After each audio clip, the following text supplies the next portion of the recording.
Good. The next chapter is verbal communication. This is when we talk about what to say and what not to say, how to say stuff to the customer verbally. Good. Again, verbal communication is exchanging the information in word. It's have a great influence on people. It's acknowledge customer emotion. It's avoid the phrases that are provoke customer. Try to avoid saying something that would get the customer angry. Good. Like that you don't know, or it's not your problem. You don't have to say, you don't have a decision to say that. It's not your decision. Don't say that, please. Like I get my team says, the customer saying, I want this, and like, no, it's not your decision. You cannot demand that. Like, why you are telling the customer this? This is like just you bringing something and you stick it and push it and like punching the customer to punch you back. Smile. Yes, I totally understand your idea. Wallahi, it's a nice idea. I hope the management could listen to this. But you know, budget cut. Everything is budget cut. People will be quiet about it. Good. Here is some don't say phrases. It's against our policy. Don't say that. Good. Instead says our policy state or our policy indicate this stuff. Don't tell the customers against our policy. Customer, I want 2 laptops. Yeah, I can see, I maybe can see what you are asking for 2 laptops, but unfortunately, due to the current situation, the organization or the university or the company decided that the policy should be customer get 1 laptop. I understand you might need 2, but it looks like our rule right now says only 1. That's not my job. Honestly, yes, it's not your job. I know it's not your job. There is so many stuff that are not our job. People believe that IT help desk can do everything and anything they ask for. People used to come to me says, can you teach me Microsoft Word? Like, seriously, you want me to teach you Microsoft Word, man? I'm not here to teach you Microsoft Word. I'm here to fix your computer. Good. People would ask me this, can you teach me Microsoft Word? Can you teach to show me how Excel do this functionality? I'm trying. Good. Don't tell him that's not my job. Good. So, okay, I understand you, but let me tell you something. The team responsible for this projector access thing are called this team, and they're the one who should be able to help. Honestly, if I could help you, I would help you, but I don't have access to this. Good. I don't have the tool to do it. I don't have the password or the remote, or I don't even have the skill to do it. It happened to me many times. People will be like visiting somebody's office and they tell me, Hassan, my projector is doing this. And like, honestly, the only thing I know about projector is how to turn them on and off. I don't know. So I'll tell the customer, listen, to be honest, this is something that the audio video team can do for you, but let me take a look. Good. Yeah, no, I cannot do it. Good. I don't think I'm qualified to do it. Good. Same thing. People used to ask me, Hassan, I need this mailbox size increase. Please do it. Like, yes, I think I understand why you want to do this, but they don't give me that access. I don't have that permission to do it. Let me send an email to those guys. Let me send the ticket to them, and we'll send them an email to try to escalate stuff for you. Good. That's not the way we do things. Don't tell again this to the customer. These are the stuff that will get the customer angry. I need to tell you, I need you to fill out this form, then I can do this. Good. Customer says, hey, over the phone, Hassan, I need to order 3 laptops.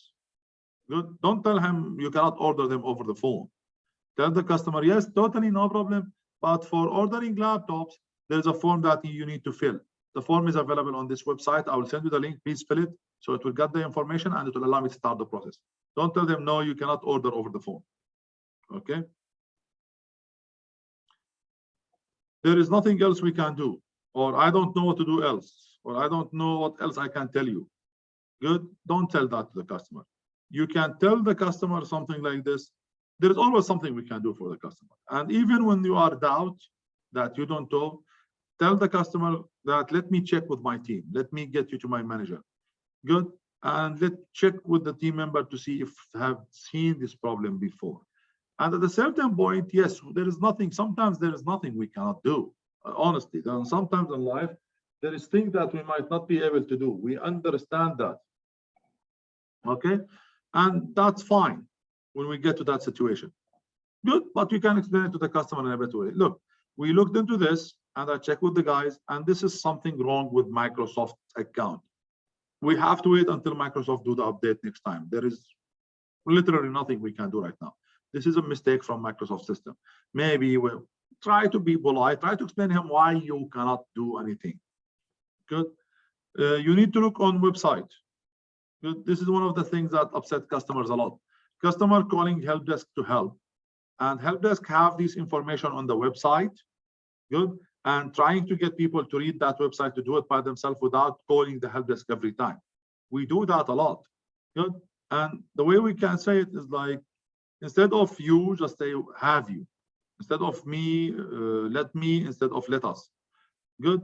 You can let me show you how we can find this information on the website. Good. I used to do that a lot with the customers at Qatar University when I start introducing the knowledge base, when I start introducing for them the articles, for example, or when we did the password reset tool. Before, we didn't have password reset tool. People have to call us to do password reset.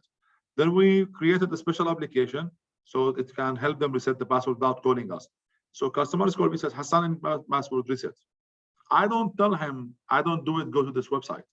I will tell him, yeah, I know, you remember the days when you call us and wait for 15, 20 minutes for us to respond and do it for you? You know what? Last month, we did this website that will allow you to do it by yourself without the need to come to us. And you don't have to wait online and you don't have to be angry with me. Let me show you that website. Good. Let me take you to that website. Just make it as a fun. Point him there. Tell him how important or how amazing that new website functionality that he can use there. Good. You set it up wrong. You did it wrong. We don't want to tell the customer that you did it wrong. Good. It's looked to me, it looked like some of the settings on that are done wrong. Good. It looked like the one option, it looked like there's one option that was done not in the right way. Maybe we should have selected that option instead of this option. Again, and when the customer figure out that he made a mistake, smile, be nice. Good. Yeah, don't worry about it. We all do this. Good. We don't support that. You need to call. Good. Again, we just said it before. Yeah, great. Thank you very much. I hope I could help you with that. However, this is managed by a different team and I cannot send it to them. If you don't mind, maybe I can transfer the call there to you, or I can give you their number. You can call them. I really wish I could do something for you. I really wish I have the ability to deal with this, but those stuff are done by the facility team and they have their own system and their own phone queue. And let me give you the number, or let me transfer the call there to you. These are the stuff that we can do. If you are doing it with the email, good. This is what I used to do a lot. Dear customer, of course, after the whole thank you and apologize, I'm just saying, thank you very much for contacting help desk. In regard to your request to update the light in your room, this is something that's handled by the facility team. And then I will CC them in the email, and then you start right away. Dear facility team, good. Please, could you please take care of Mr. Customer request? He has a problem with this, and I think you guys could help him with that. Thank you very much, appreciate it. And then you CC them in the email.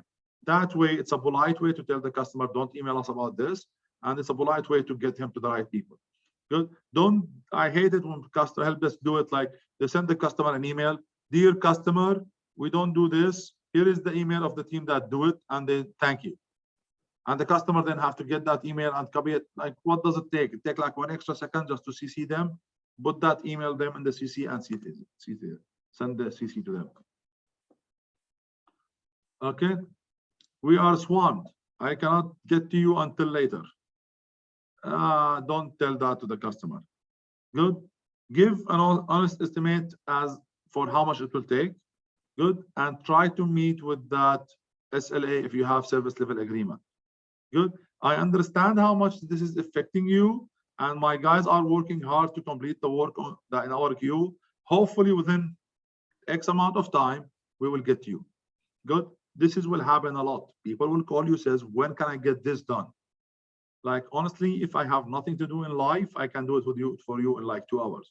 But I have 15 customers waiting in line for 15 different things. So you have to wait patiently until I finish. Good. So this is one of the points that you have to look at it here when you are looking on that. And all this stuff, guys, are very important. It's very small trick, but it will help you a lot. That's why I'm writing it for you in green text here. And I want you guys to practice this stuff, to remember this stuff, to learn how to say it. I know this is the whole difference, the big difference between switching the customer to the angry switch or turning him to the nice people switch. It's like a switch. You can make the customer angry or nice. This is make him angry. This is make him nice. Good. What is your point? This is sound like you are threatening the customer. The customer says something like, "What do you mean by that?" We don't say that. Like, would you explain again? Can you please clarify it a little bit? Honestly, I think I misunderstand this. Can we clarify it? Oh, wow, slow down. Good. I'm sure some of you guys are saying this to me now. Wow, slow down, Hassan. Good. Again, don't do that.